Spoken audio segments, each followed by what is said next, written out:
Hey everybody, welcome to my new channel on sleep and sleep disordered breathing.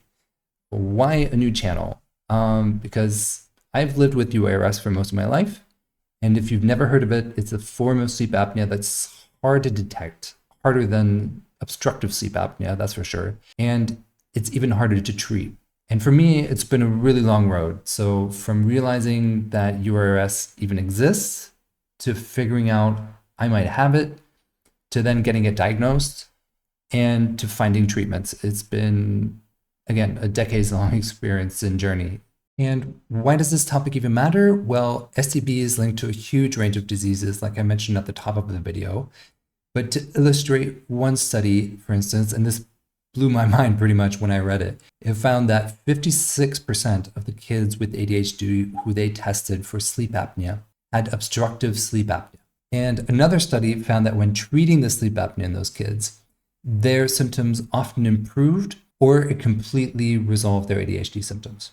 This is pretty crazy, and how aren't more people talking about this?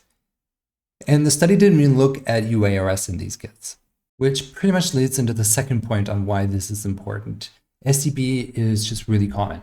So estimates put the prevalence of obstructive sleep apnea at between 15 and 33% of adults, just depending on where you are in the world. So it's a bit on the lower end in Europe, and about a quarter of adults in the US, and estimated around a third in Latin America. But UARS, we don't have real numbers because we just don't know. It's so underdiagnosed. So it's really hard to get an estimate of prevalence. And why is it so underdiagnosed? Well, there are many reasons, but one is that you probably don't even know about UARS and that you could have it. So as a population, we're just not very much aware of it, And if you do have UARS, you just know that most likely you're exhausted all the time and you think it could be one of 100 different things. So it could be a mental health condition, poor nutrition, lack of exercise, allergies, or just the latest diagnosis that you got from the last doctor that you visited. Because very few of the doctors actually know about UARS, many people spend years bouncing between doctors, getting diagnosed with chronic fatigue, fibromyalgia, depression, insomnia, and get all these treatments and pursue these treatments without addressing the actual root cause, which was my story until recently. But what's crazy also is that even if you do suspect a sleep problem or know you have a sleep problem, most doctors still won't catch UARS because you don't fit the classic profile, again, of somebody with sleep apnea. You're often young, slim, maybe female, and you probably don't snore at night, or at least not much. And, again, even if doctors know about UARS, which many don't, they still often don't know how to spot it or treat it. And then on top of that, oftentimes sleep labs, so even if you come into a sleep lab to get it diagnosed, they oftentimes don't even measure the breathing disruptions that define UARS. And all of the above that I just described, from not knowing what's up to trying to get a diagnosis, running around from doctor to doctor, that was basically me from age 9 to 27. And finally, I found a sleep lab, a doctor that referred me to a sleep lab, and then a sleep lab that was able to actually diagnose UARS. And turns out I was waking up 40 to 50 times an hour. I'll have to check the first polysomnography that I had and the results, but it was something around those lines. So I was never getting deep sleep. My REM was completely fragmented, so my memory was shot. But I'll talk about those things some other time in a future video about my own, experience with it. So I had a diagnosis, and it was great to have a diagnosis and just finally know what was going on. But that was just step one, because actually finding treatment was difficult.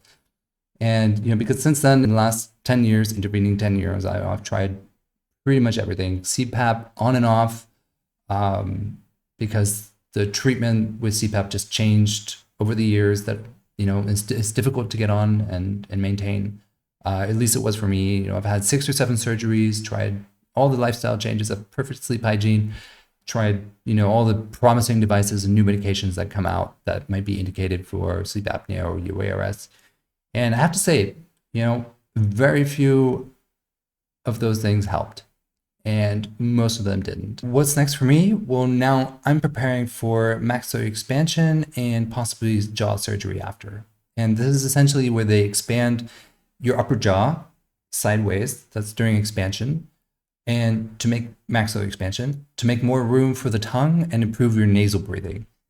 Whereas jaw surgery, they essentially take off your jaws and advance them forward to make room in the back of your airway, in the area of your throat, essentially just making the pipes bigger. You probably know all this already. But these are basically the last big options I haven't tried. But also, as it turns out, these are the options with the most impact or likelihood of just improving sleep. So you may ask, why haven't I done these previously? Why didn't I start there? First of all, I just wasn't aware that these were really options and that I'd be a suitable candidate. And there was just way less in terms of information and communities online where I could get that information just even a couple years ago. But then second, and probably most importantly, I didn't want to have another surgery unless I was really sure it would help, because I've already had several, and each one has their risks and has had negative side effects. So just to be sure and feel good about these surgeries, I spent basically the last 2 years researching about them, reading everything I could, speaking with probably about 10 surgeons and orthodontists across the US and Germany mostly. And I also taught myself computational fluid dynamics analysis. So this is a bit nerdy, so I won't get into the weeds, but it allows you to see and measure and simulate how air flows through the upper airways of people. So I was running these simulations to see how airflow, the dynamics of the airflow change in a person's upper airway following expansion, for instance. So yeah, this is totally nerdy stuff, but I thought it was super interesting and fun, and maybe a future video could go into that as well. But also in future videos, I'll share my decision process, the research that I've done, just things that I've found helpful in terms of what I came across, info on the treatments I've had, and just my experiences, of course. And I'd also like to touch on treatment differences between countries, kind of and what's worked and not worked for me, because I'm German American living in Berlin now, but I've had treatment in the US, in Europe, in Turkey, where I lived several years, 6 years. So, I've seen pros and cons of different systems, and I think there are reasons for why patients would want to travel to different countries for different parts of their treatment. And then finally, why am I so interested in this whole topic and everything around sleep apnea, UARS? Well, first of all, it's obviously something that's affected my life, my whole life, and probably more than anything else, if I had to think about it.